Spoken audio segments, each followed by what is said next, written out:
নমস্কার বন্ধুরা, কেমন আছেন আপনারা সবাই?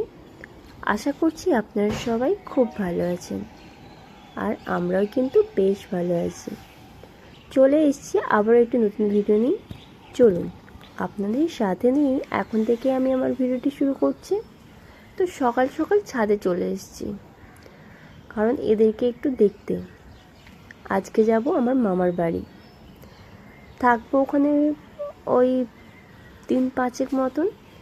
তো এদের সাথে তো দেখা হবে না, তাই সকাল সকাল চলে এসেছি এদের সাথে দেখা করতে। সত্যি কথা বলতে আমার তো এখানে এদের সাথেই বেশিরভাগ দিনটা কাটে।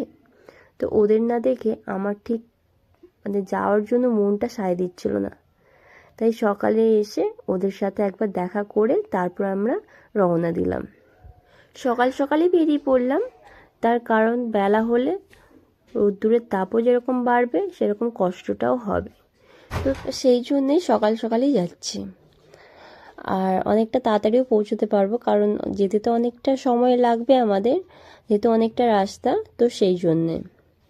আর এইদিকে মাম্মাম কিন্তু আমি ভিডিওটা অন করেছি দেখে ও কিন্তু ফোনের দিকে তাকিয়ে বিভিন্ন রকম ভঙ্গিমা করছে, আর ওইদিকে কিন্তু তোমাদের দাদাভাই অগরে ঘুমোচ্ছে। ও গাড়িতে গেলে ও পুরো রাস্তাটা ঘুমিয়ে ঘুমিয়ে বলতে গেলে যায়, আর আমার যেন চোখ বন্ধ করলেই গা ফা গুলিয়ে ওঠে। আমি একদম চোখ বন্ধ করতে পারি না। রাস্তার দিকে ক্রমশ তাকিয়ে থাকি যে যে এখনো কতটা রাস্তা বাকি আছে, এখনো কতটা সময় লাগবে পৌঁছতে। কথা বলতে যে এখানে যখন আসি, যেদিন আসি আর কি, বা আসার যখন কথাটা হয়, এত আনন্দ হয়, এত আনন্দ হয় বলে বোঝাতে পারবো না। সত্যি কথা বলছি, প্রত্যেকটা মেয়েরই হয়তো আনন্দ হয় যে বাপের বাড়ি যাবে।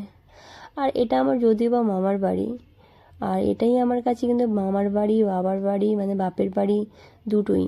আমি এখানেই ছোট থেকে বড় হয়েছি, তাই এটাই আমার সব কিছু।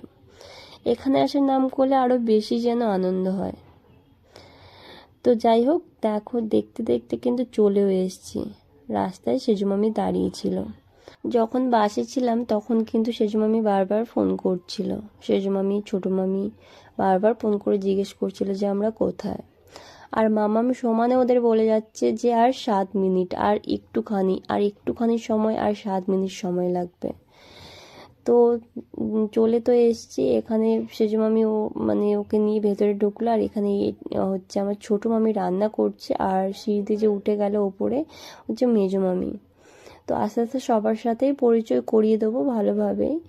তো এখানে মামি রান্না করছে, আর মামিকে বলছিলাম একটু হাই করো, তো মামি হাই করলো। আর এখানে রান্না হচ্ছে, কড়াইতে আলু ভাজছিল, আর এখানে মাছ ভাজা, বেগুন ভাজা, চিংড়ি মাছ ভাজা সব একসাথে ভেজে রেখেছে, আর আলু কেটে রেখেছে, আর হচ্ছে সজনে ডাঁটা কেটে রেখেছে। রান্না করবে, কি রান্না করবে আমি জানি না। তো এদিকে ছোট মামি রান্না করছে নিচে, আর এদিকে দিদা ওপরে রান্না করছে। তো দিদাকে বলছি যে আমি যে এলাম, কই তোমার তো সাড়া পেলাম না। তো দিদা বলছে আমি তো উঁকি মেরে মেরে দেখছি যে তোরা এসছিস, আর তোর ছেলের গলা পাচ্ছিলাম। তো দিদা এখানে আলাদা করেই রান্না করে, কারণ দিদা হচ্ছে গোপাল ভক্ত। তো দিদা হচ্ছে আমিষ কিছু খাবার খায় না, তো আলাদা করেই রান্না করে, কারণ গোপালকে ভোগ দেয়। গোপালের ভোগটাই হচ্ছে দিদা খায়। এখানে আরও আরও অনেক ঠাকুর আছে। তো দিদা বলতে গেলে পুরো ঠাকুর ভক্ত হয়ে গেছে একদম। তো ওপরে এই জন্য দিদা রান্না করে, নিচে মামিরা রান্না করে। তো এখানে কাছে হচ্ছে আমার মামার বাড়ি তো আছে, তার পাশে কিন্তু একদম কাছে দিদির বাড়িও আছে। তো এখানে আসলে দিদির বাড়ি আর তোমাদের দাদা বাড়ি কিন্তু পিসির বাড়িও আছে। তো এক জায়গাতেই সমস্ত আত্মীয়।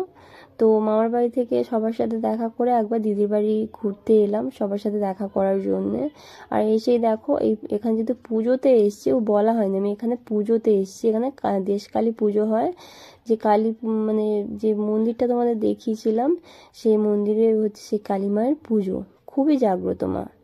তো সেই পুজো উপলক্ষে আমার দিদির ছেলে হচ্ছে এই এই এত কিছু নিয়েছে, জামা প্যান্ট জুতো। আমাদের যেরকম দুর্গা পুজোর সময় সবাই যেরকম পোশাক নেয়, এই কালী পুজোর সময়, দেশ কালী পুজোর সময় এরাও কিন্তু পোশাক নেয়, দুর্গা পুজোর মতনই এরা হচ্ছে এই কালী পুজোতে খুব আনন্দ হয়। তো দেখাচ্ছিল সব কটে খুব খুব খুব সুন্দর হয়েছে, খুব ভালো হয়েছে, পছন্দ হয়েছে। আর জুতোটা সব থেকে বেশি পছন্দ হয়েছে আমার, কারণ মামামের জন্য ওরা একটা জুতো নেব বলে জিজ্ঞেস করছিলাম যে কোথা থেকে নিয়েছিস। তো ওরা বলছিল কোথা থেকে নিয়েছে।